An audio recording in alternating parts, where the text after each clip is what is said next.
사랑하는 성도님, 우리가 인생에서 이 풀지 못한 문제가 있어 답답하고 오늘도 고통스럽습니까?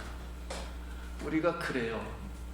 정말 중요한 시간에 위로받고 정말 중요한 시간에 하나님께 응답받고 하나님의 말씀을 받고 하나님의 얼굴을 뵙고 싶지만 하나님은 숨어 계세요.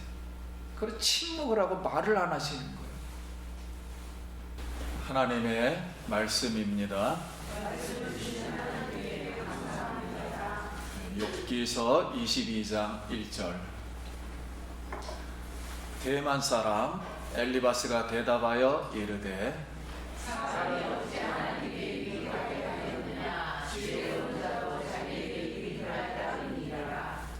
네가 의로운들 전능자에게 무슨 기쁨이 있겠으며 내 행위가 온전한들 그에게 무슨 이익이 되겠느냐.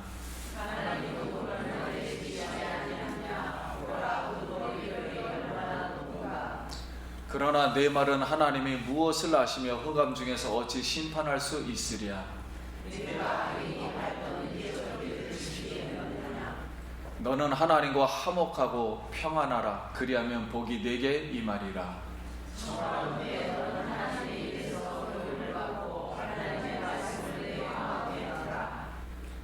그런데 내가 앞으로 가도 그가 아니 계시고 뒤로 가도 보이지 아니하며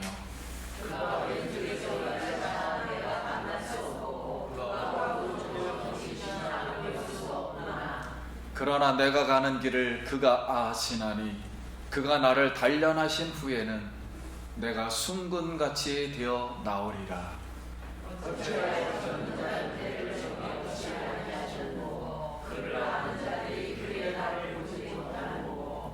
또 광명을 배반한 사람들은 이러하니 그들은 그 도리를 알지 못하며 그 길에 머물지 아니하는지라.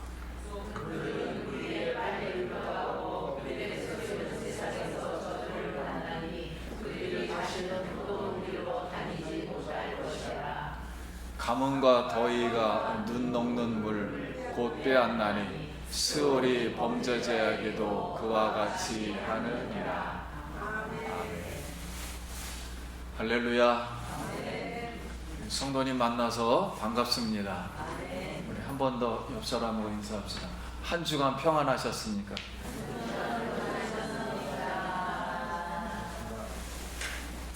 네, 추운 날씨에도 잘 오셨습니다.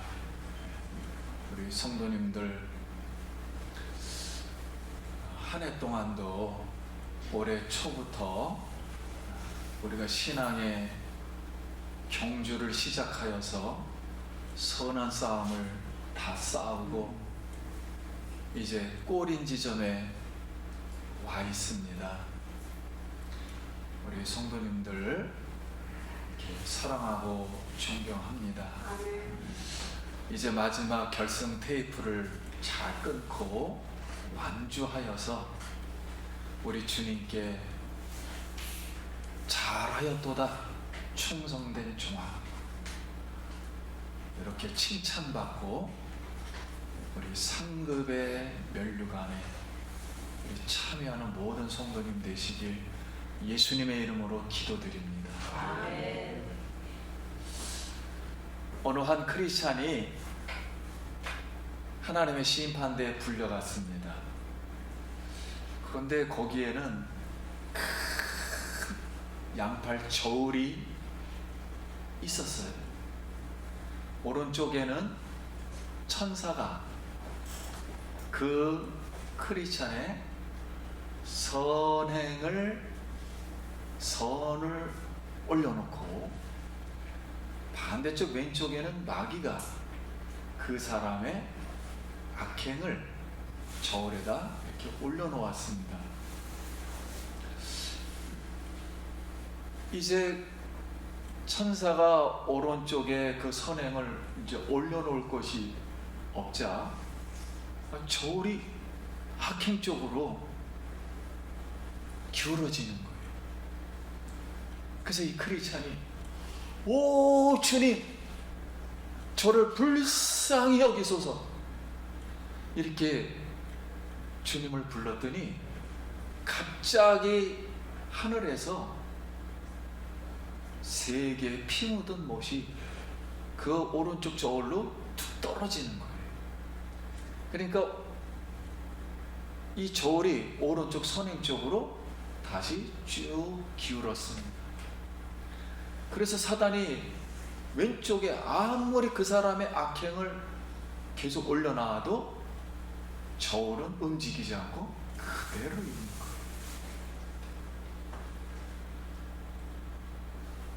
이 하늘에서 떨어진 피 묻은 세 개의 못은 십자가에서 우리의 죄를 위해서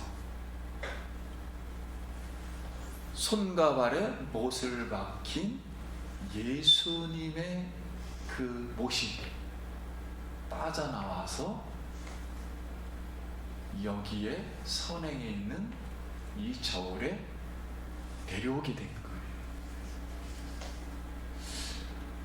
이렇듯이 우리 예수 그리스도는 십자가에서 우리의 모든 죄를 다 사해 주셔서 우리가 자유함을 얻었고 하나님과 화목하게 된 줄 믿습니다.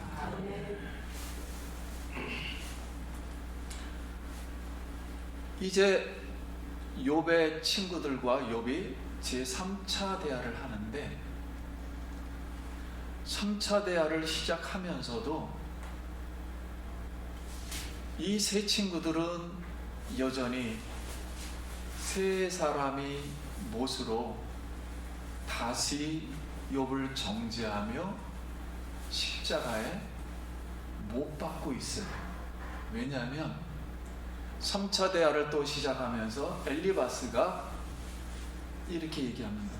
욥아, 네가 과거에 부자가 되는 동안 너는 가난한 사람들과 과부와 고아와 노동자들의 임금을 착취해서 그들이 옷을 벗고 헐벗어 추운 날씨에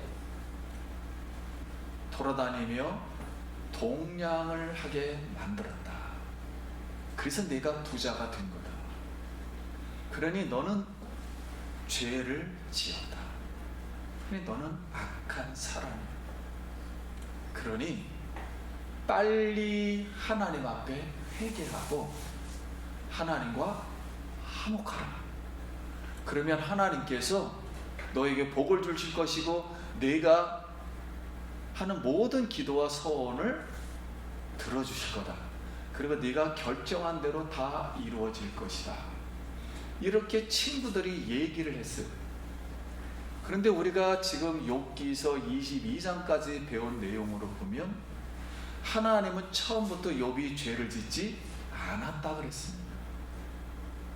이 친구들은 정말 좋은 말이고 맞는 말이고 신앙의 말 같지만 친구들은 여전히 앵무새와 같이 1차와 2차 때처럼 인과응보, 원인과 결과, 선인은 복을 받고 악인은 벌을 받는다는, 그리고 조상들의 전통적 지혜로 욥이 죄를 지었다 정죄하고 단정하여 내가 지금도 죄를 짓고 있으니 빨리 회개하면 하나님께서 만사형통 시켜주겠다라고 말한 거예요. 그런데 우리가 이렇게 알듯이 예수는 자신의 율법적인 그런 사고를 계속해서 욥의 마음에는 멍이 들고 십자가에 못을 박히고 있는데 이 율법적인 사고가 간철되지 않아서 로마 병정이 예수님을 십자가에 못 박으며 이렇게 조롱하죠. 네가 메시아이냐? 메시아이면은 십자가에서 내려오라. 네가 어떻게 유대의 왕이 되느냐 하고 조롱하며 십자가에 못 박은 것처럼 이 제자들은 이 고통받고 고난받고 병중에 있는 욥을 여전히 단죄하여 십자가의 세 사람이 다시 못을 받고 있는 거예요. 그 욥은 죄를 짓지 않는 상태에서 지금 고난과 고통을 받고 단련을 받고 있는데, 어떻게 죄 짓지 않는 사람이 무조건 하나님 앞에 나 죄를 지었습니다 회개하고, 그리고 빨리 하나님과 화목하면 만사 형통하고 모든 것이 생각대로 잘 되겠는가? 우리 성도님 어떻게 생각하세요? 오늘 친구들의 생각을 통해서 우리가 얻는 교훈은 무엇인가 했을 때 다시 한번 우리가 생각해 보면, 고통받는 사람에 대한 하나님의 뜻과 섭리를 헤아리지 못하고 하나님에 대한 회개와 화목을 율법적인 사고로 강요해서는 안 된다는 교훈이에요. 먼저 나의 겉사람과 나의 율법이 십자가에 못 박혀 죽고 속사람이 살아나기를 예수님의 이름으로 축원합니다. 그래서 우리 갈라디아서 2장 19절에 내가 율법으로 말미암아 율법에 대하여 죽었나니 이는 하나님에 대하여 살려 함이라. 내가 그리스도와 함께 십자가에 못 박혔나니 그런즉 이제는 내가 사는 것이 아니요 오직 내 안에 그리스도께서 사시는 것이라. 이제 내가 육체 가운데 사는 것은 나를 사랑하사 나를 위하여 자기 자신을 버리신 하나님의 아들을 믿는 믿음 안에서 사는 것이라. 내가 하나님의 은혜를 패하지 아니하노니 만일 의롭게 되는 것이 율법으로 말미암았으면 그리스도께서 헛되이 죽으셨느니라.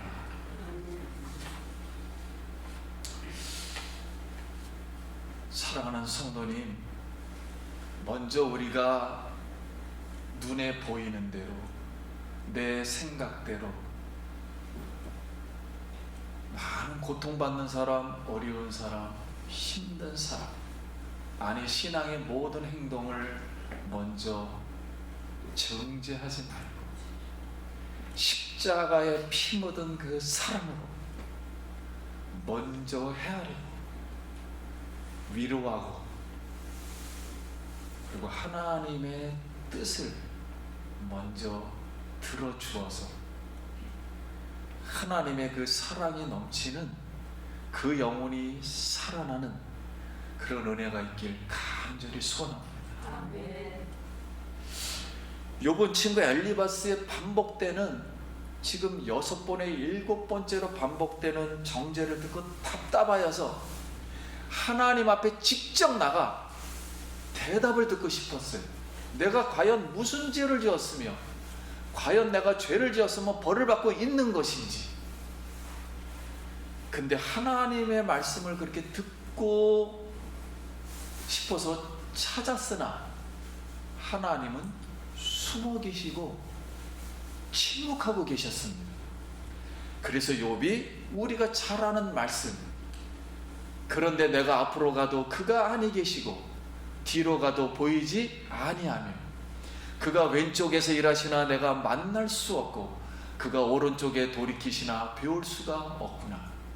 그러나 내가 가는 길을 그가 아시나니 그가 나를 단련하신 후에는 내가 순금같이 되어 나오리라. 고통받는 욥에게 하나님은 숨어 계셔요. 그리고 침묵함에도 불구하고, 그럼에도 불구하고 하나님이 나의 가는 길을 아신다. 그가 나를 단련하신 후에는 정금으로 나오게 하실 것이다. 이 뜻은 많은 사람이 오해해요. 지금 자녀 잃었고 재산 다 잃었고 가축 다 잃었고 몸에 악창이 나고 죽기 일부 직전인데 하나님이 여기서 더 단련하시는가? 단련을 주신다는 뜻이 아니에요. 이 뜻은 나는 내가 이 고통 중에 이 가는 길이 나는 아무 염려할 것이 없다. 자랑할 것도 없다. 하나님께서 나의 이 고통받는 이 길을 아시기 때문에 하나님께 맡기겠다. 그러면 하나님께서 나를 순수한 100%의 정금 신앙으로 성숙케 하실 것을 믿는다. 사랑하는 성도님, 우리가 인생에서 이 풀지 못한 문제가 있어 답답하고 오늘도 고통스럽습니까? 우리가 그래요. 정말 중요한 시간에 위로받고 정말 중요한 시간에 하나님께 응답받고 하나님의 말씀을 받고 하나님의 얼굴을 뵙고 싶지만 하나님은 숨어 계세요. 그래서 침묵을 하고 말을 안 하시는 거예요. 그럼에도 불구하고 욥은 그 숨어 계시고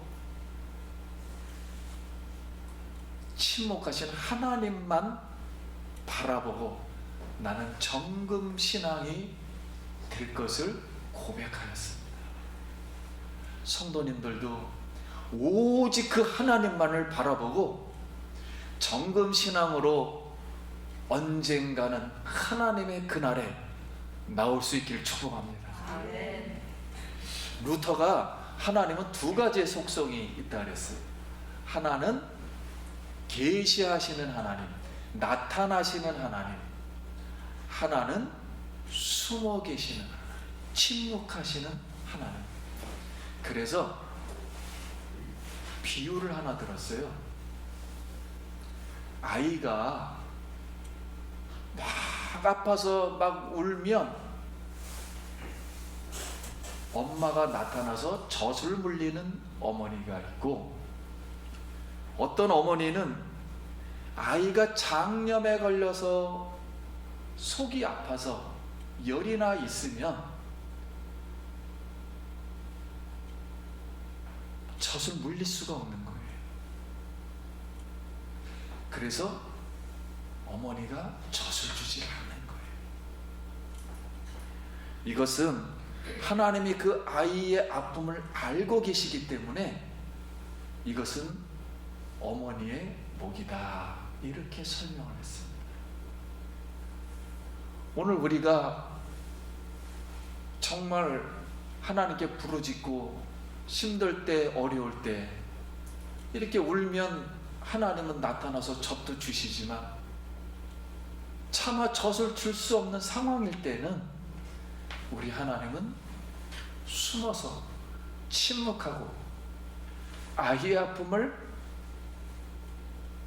홀로 담당하시면서 아이가 빨리 낫기를 바라는 하나님.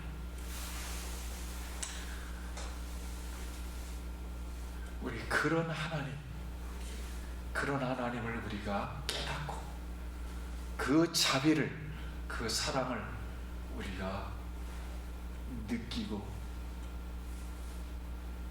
깨달을 수 있기를 간절히 소원합니다.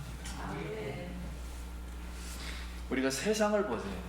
세상을 보면은 광명을 배반한 사람들, 우리가 잘 아는 살인자, 사기꾼, 도둑놈, 쾌락을 즐기는 자들은 밤을 지새우며 모든 죄악을 다 지어요.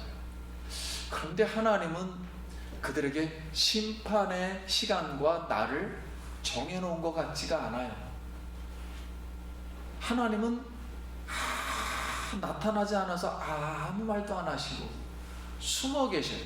그러면서 하나님은 그들에게 은혜를 더 주어가지고 일반 은총을 받으면 그들은 매일 잘 먹고 잘 살고 있습니다. 그런데 이상하게 우리 하나님을 믿는 하나님의 백성들에게는, 일본의 엔도 슈샤쿠라는 사람이 침묵이라는 책을 썼어요. 이 책은 17세기에 일본 사람들이 기독교인을 박해한 역사 이야기예요. 이 내용에 보면 예수 믿는 사람들의 코와 입을 꿰매어서 거꾸로 매달아 구덩이에다가 이렇게 박해를 했습니다. 그러면서 예수님을 배교하라, 하나님을 배교하라, 이렇게 핍박을 했어요. 이때 포르투갈에서 온 예수의 신부 프레리아라는 사람이 이렇게 그걸 보면서 외쳤어요. 뭐라고 외치냐면, 내가 하나님을 배교한 것은 이 크리스찬 농부들이 입이 깨매어지고 코가 깨매어지면서 거꾸로 매달려 구덩이에서 죽어가는데 하나님은 숨어 계시고 침묵하면서 아무 일도 안 하셨기 때문이다. 그래서 내가 하나님을 배교한다. 이런 글이 쓰여져 있어요. 사랑하는 성도님, 왜 하나님은 우리 사랑하는 고통받고 고난받는 우리 성도님들에게 왜 침묵하고 숨어 계시나요? 많은 책과 성경을 통해서 세 가지 이유가 있습니다. 첫째는 하나님은 영광을 나타내시기 위해서다 그랬어요. 예수님이 모든 조롱과 핍박과 머리에 가시관과 옆구리에 창에 찔리고 피를 흘리시고 세계 못이 박히면서 엘리 엘리 라마 사박다니, 나의 하나님 나의 하나님 어찌하여 나를 버리셨나이까 했더니 하나님은 숨어 계셨습니다. 그 이유는 예수께서, 고통받는 예수께서 부활의 영광으로 나타내 주시기 위해서 숨어 계셨다. 그렇게 성경에 나왔고, 두 번째는 우리들의 신앙을 성숙시키기 위해서 하나님은 숨어 계신다. 유태인 600만들이 이유 없이 핍박을 받으며 가스실에서 죽어갑니다. 그러면서 그의 벽에다가 이렇게 글을 씁니다. 해가 비치지 않지만 나는 해가 있는 것을 믿는다. 사랑을 느끼지만 나는 사랑이 있는 것을 믿는다. 하나님은 지금 침묵하고 계시지만 하나님은 살아 계심을 나는 믿는다. 여러분, 우리들의 믿음을 더 성숙하기 위해서 이렇게 숨어 계신다. 세 번째는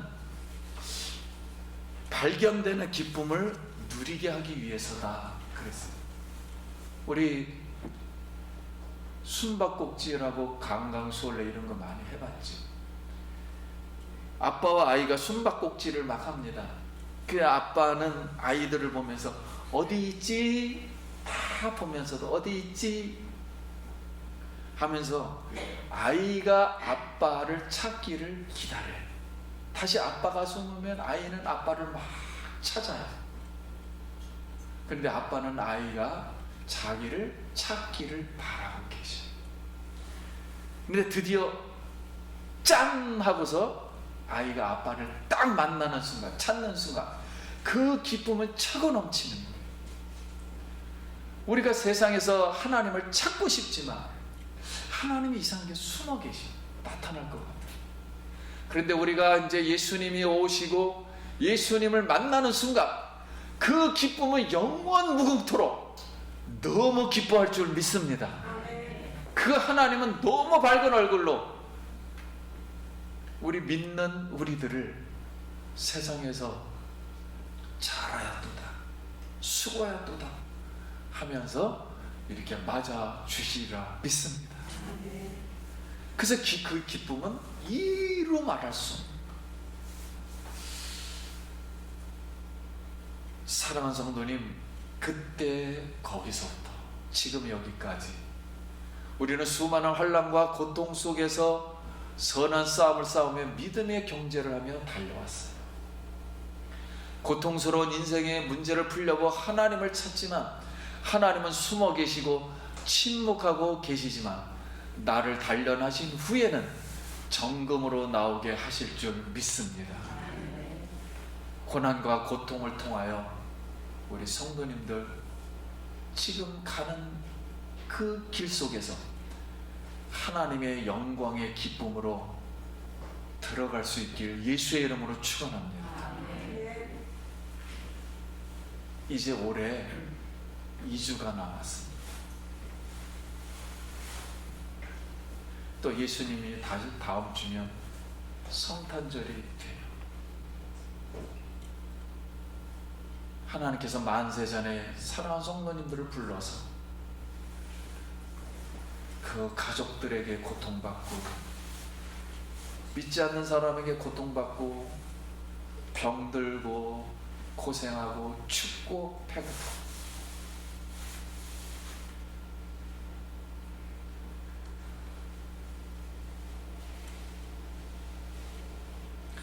지금까지 여러분이 이렇게 신앙을 지키고 믿음으로 승리했기 때문에 가정들이 살아나고 자녀들이 아직 살아있고 그리고 지금 여기서 하나님의 이름을 부르며 찬송하며 예배하는 줄 믿습니다. 하나님은 생명책에 우리 성도님들의 한 사람 한 사람 그 이름들을 다 기록하고 지금까지 알게 모르게 수고했던 모든 수고를 다 기록하여 주시리라 믿습니다. 성도님들 다시 한번 내 속에 있는 작은 믿음이든 큰 믿음이든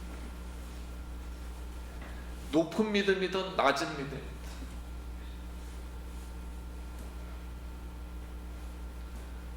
넓은 믿음이든 좁은 믿음이든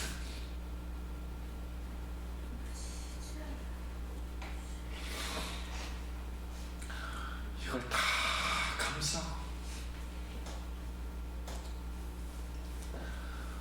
모든 사람을 다 용서하고 모두가 하나 되어서 마지막 그날 하나님께 영광 돌리기를 예수의 이름으로 축복합니다. 이제 주님 다시 오실 때까지 우리의 가는 그 길에 주의 평강이 있기를 예수님의 이름으로 축원합니다. 예수의 이름으로 축원합니다.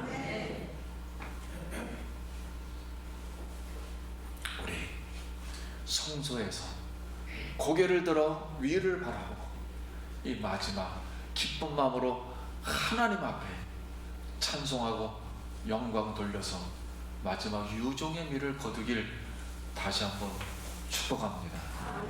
기도하겠습니다.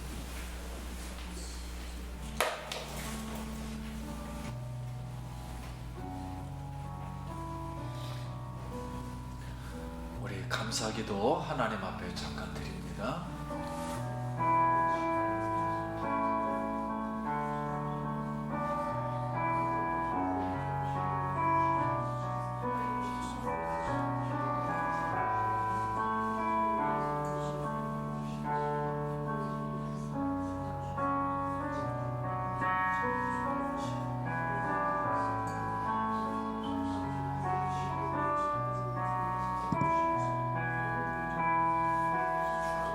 우리 가슴에 손을 얹고 머리에 또 손을 얹으실 분은 얹으시고 잠깐 제가 기도합니다. 사랑과 자비의 하나님, 처음과 나중 되시며 알파 오메가 되신 하나님, 지금 여기까지 하나님께서 인도해 주신 은혜를 감사드립니다. 하나님, 지금까지 우리 허물과 죄를 예수의 피로 다 용서하여 주시옵소서. 우리 몸속에 또는 우리가 알고 모르고 고통받는 모든 질병들과 어려움들과 독과 하나님 아버지여 우리 속에 해로운 것이 있다면 나사렛 예수 그리스도의 피로 깨끗게 하여 주시옵소서. 모든 병을 치유하여 주시옵소서. 하나님 아버지, 어둠에 눌려있던 모든 것을 예수의 이름으로 밝게 하여 주시옵소서. 사단은 물러가고 막혀있는 것은 풀어지고, 하나님, 우리 성도님들 하는 모든 일이 앞으로 형통케 하여 주시고, 떡반죽 그릇이 복을 받게 하여 주시옵소서. 자녀들이 잘되게 하여 주시고, 새로운 마음으로 다시 일어서서 하나님 기쁨으로 건강으로 주께 영광 돌리게 하여 주시옵소서. 예수님 이름으로 기도드립니다.